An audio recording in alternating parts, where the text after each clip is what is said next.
Vamos falar mais das ações de investimento, Sim. como é que o pode ser? Sim, sim, sim. Como é que assim, a gente já falou um pouco do macro, mas assim, tem os PIX que eu imagino que sejam melhores ou piores, como é que você está vendo, o que que é interessante, o que que não é, qual é o cenário base da Suno? Legal, Vitão. Quem acompanha a Suno sabe que a gente historicamente não tem medo de ser contrarian, e esse é o nosso DNA. A gente tem um viés de valor. Então é comprar ações boas e baratas.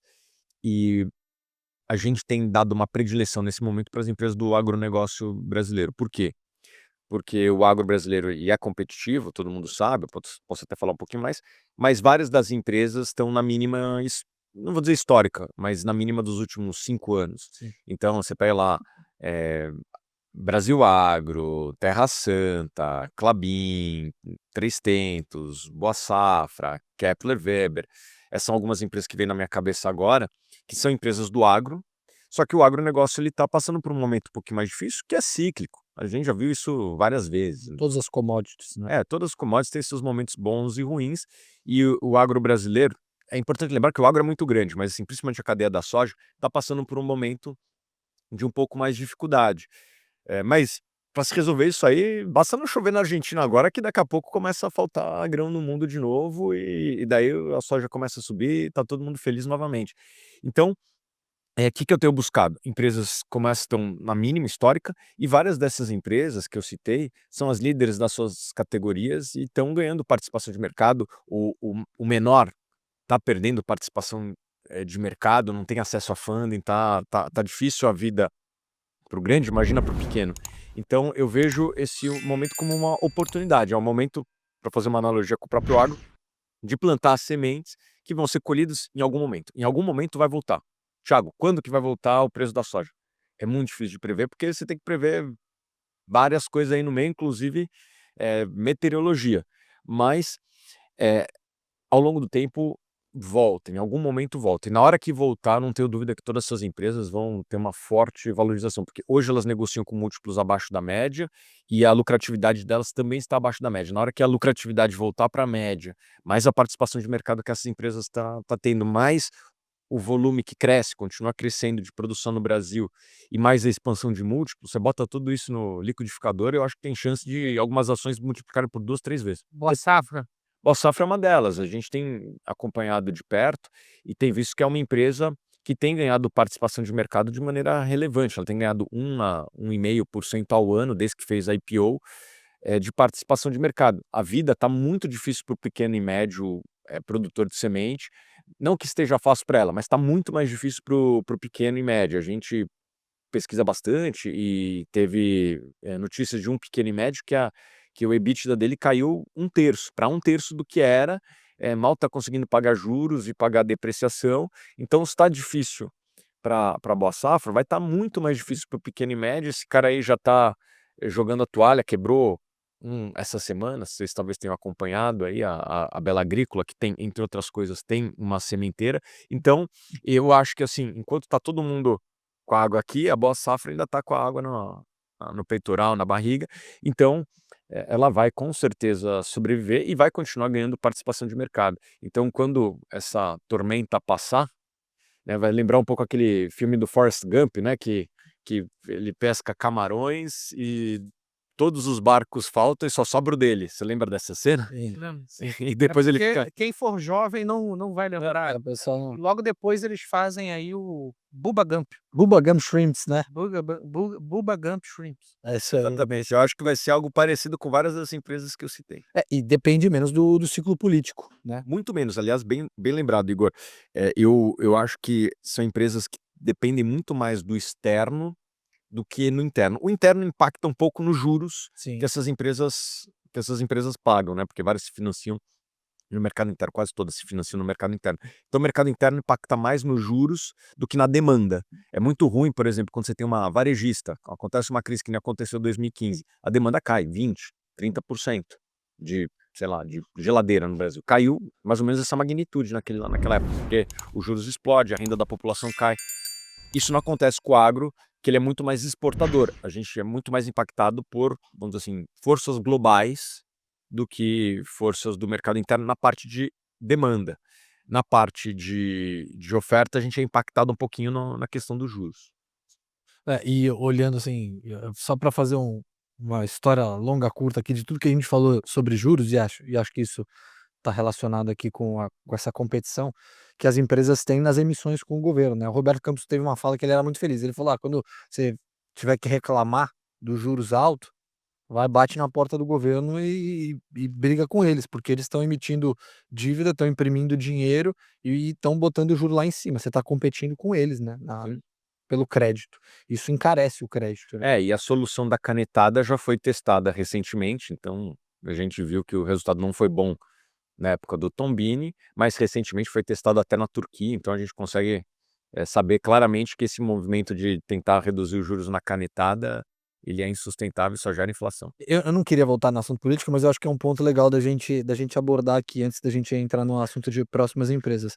Você acha que o Brasil corre o risco de cair num cenário parecido com o da Turquia, caso a gente tenha uma manutenção desse atual governo no poder?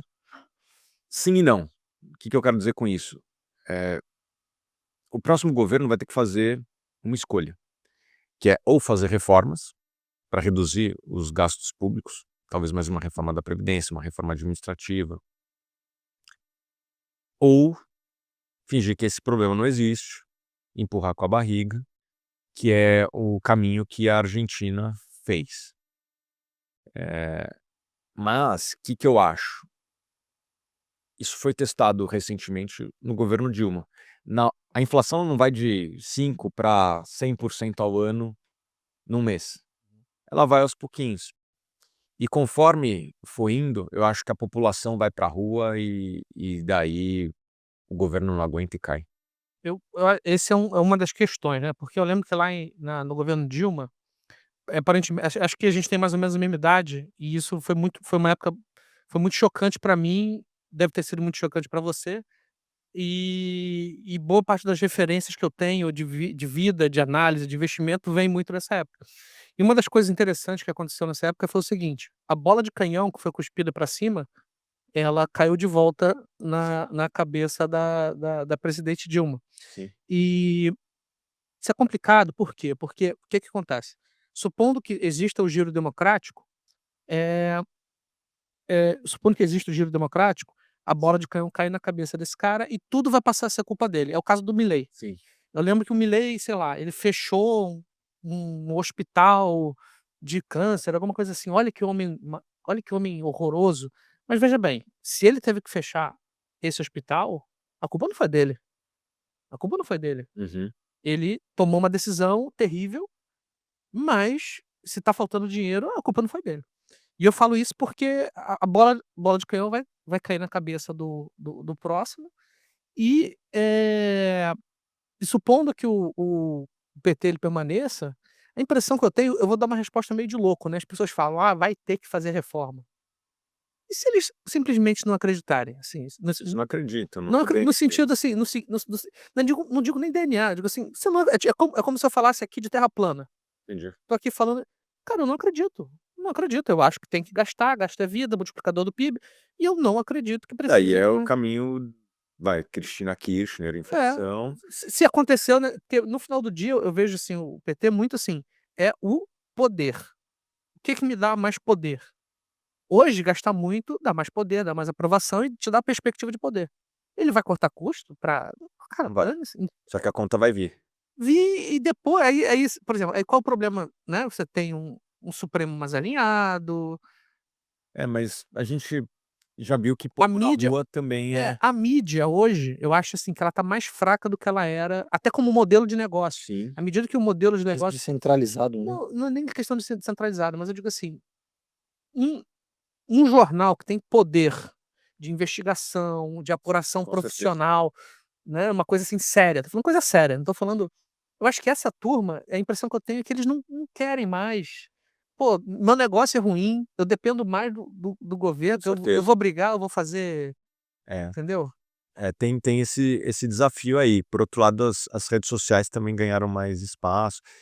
E eu diria o seguinte, Vitão, você tem hoje no país metade das pessoas que já perceberam que este modelo econômico ele é insustentável, de dar botijão de gás, dar energia Transporte grátis, público de graça. dar transporte público de graça. Metade do país já está convencido. A outra metade Não sei se é metade, hein. Mas enfim, vai ah, lá. são os números da eleição, né, e se você for ver as pesquisas, elas mostram um certo equilíbrio. Mas que não seja metade, seja 40% dos 2 lados e 20% de eleitores indecisos. Eh, mas vamos trabalhar só com a metade aqui. Metade do país já está convencido de que é insustentável. Eu estou convencido. Você está convencido que é Porra. insustentável? Então tá, beleza. Então nós somos aqui do time dos convencidos. E a outra metade, e você vai ver, são pessoas que têm um grau de instrução que não tiveram as mesmas oportunidades de nós de escolher, de estudar economia, saber o que que é um Taylor, o que que é uma curva de Phillips, etc. Então essas pessoas não sabem o que é déficit público, né, que é, em bom português, é prejuízo. Então elas não tiveram as mesmas oportunidades que nós e, por conta disso, elas são um pouco mais imediatistas. Elas estão vendo, pô, tá tendo gás de graça, tá tendo energia elétrica de graça e tal. Elas não tiveram as mesmas oportunidades que nós e, por conta disso, elas são um pouco mais visuais. O que que vai acontecer depois da eleição? Vai vir a conta. E vai ser pior para elas, porque a gente conseguiu se proteger, a gente conseguiu dolarizar, a gente conseguiu fazer uma série de coisas que a gente conseguiu se blindar da, da nuvem que vem pela frente. Essas pessoas, elas não conseguiram. E daí, quando vier a conta, vai cair muito mais no colo delas, que geralmente, até por ter um grau de instrução um pouco menor, a renda, ela é menor. Então, você tem metade do país que já está convencido e a outra metade que vai pagar uma conta grande lá na frente. Como é que fica a popularidade de um governo que metade já está convencido que é ruim, a outra metade vai ser pior do que ser convencido que é ruim? É o sentimento da traição. Tipo, poxa, vocês mentiram pra gente. Confiei em vocês. Eu não me sinto traído por alguém que eu já espero que vai fazer algo em desacordo com o que eu penso que é melhor. Quando você está jogando futebol, você tem o seu time e você tem o time adversário. Você já sabe que o time adversário quer fazer gol no seu time, beleza. É do jogo você ter uma disputa de bola, etc. Quando você toma uma cotovelada, um soco do seu próprio parceiro de time, é um sentimento muito pior do que o sentimento do adversário. E nas eleições de 2014, o que aconteceu? Se você for ver as regiões em que a Dilma tinha a pior popularidade depois da eleição, por incrível que pareça, foram as regiões que votaram nela. Então, o sentimento da traição é um sentimento pior do que o da frustração, né? E eu quero ver como é que o governo vai lidar com esse sentimento. Pra gente não voltar pra questão de política, deixa eu falar de stock picking. Eu ia pegar esse link pra gente falar das estatais, porque eu acho É, que são falar de Petrobras, que são é alguns cases que estão comprimidos, né, quando a gente fala nessa questão de assimetria, e a gente vê, né, as estatais acabam sofrendo por conta Certeza. dessa perspectiva de talvez ingerência ou interferência do governo, porque a gente sabe que a corda vai esticar, vai faltar de algum lado e pode sobrar para as estatais. E aí eu queria pegar esse gancho para a gente falar de Petro, Banco do Brasil, a BB Seguridade, para entender como que essas empresas se encaixam dentro desse cenário. Acho que a gente pode começar falando por Petro, porque tem notícia recente, tem margem equatorial, e a gente vai acabar esbarrando em Correios quando a gente for falar de Banco do Brasil, mas seguir um pouco nessa linha. vamos falar de Petro. O que que vocês estão vendo?